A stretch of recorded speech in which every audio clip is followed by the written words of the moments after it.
හොඳට අහගෙන බලපටි. කවදා හරි දවසක ජීවිතය අකමැතිම පෙට්ටියේ නිදා ගන්න වෙනවා. බුදුපාන පත්තු කරනවා. බුදුපාන හවසට පත්තු කරලා බුදුහාමරට කියන්න ඔක්කොම දුක් ටික කියලා වැඳලා කියලා 9ට පස්සේ ඊට වෙන සූර්යයන් දියට කියනවා අල්ලපු ගෙදර අතකට පන් කියලා. අපි කොහෙද බෞද්ධකම් අපේ තියෙන්නේ?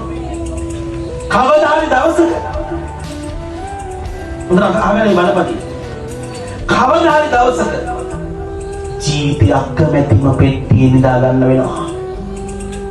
කවදා හරි දවසක ජීවිතය අකමැතිම ඇඳුම් අඳින්න වෙනවා.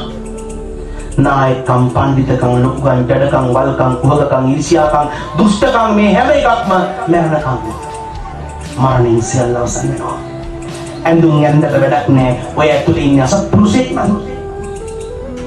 ඇඳුම් ඇඳන් හිටියට වැඩක් නැහැ. ඇතුලේ ඉන්නේ දුෂ්ටෙක් නම්, කුහකෙක් නම්. වෙනස් වෙන්න. බුදු කුටියක් කරගන්න ඔය හදවත. බුදු මෙතුණක් කරගන්න ඔය හදවත. චුට්ටි කාලේ ලැබිලා තියන්නේ. සරණ යන්න බුදු කෙනෙක් ජීවිතේ බලගතුම කේන්ද්‍ර ස්ථානට ගිහලා තියෙනවා.